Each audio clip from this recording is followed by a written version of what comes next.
Gumaganda ang paligid kung bawat tao ay puno ng pag-ibig.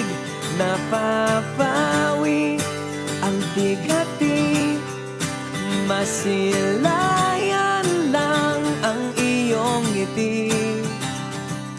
Okay gandang isipin ang isang mundong puno ng pag-ibig.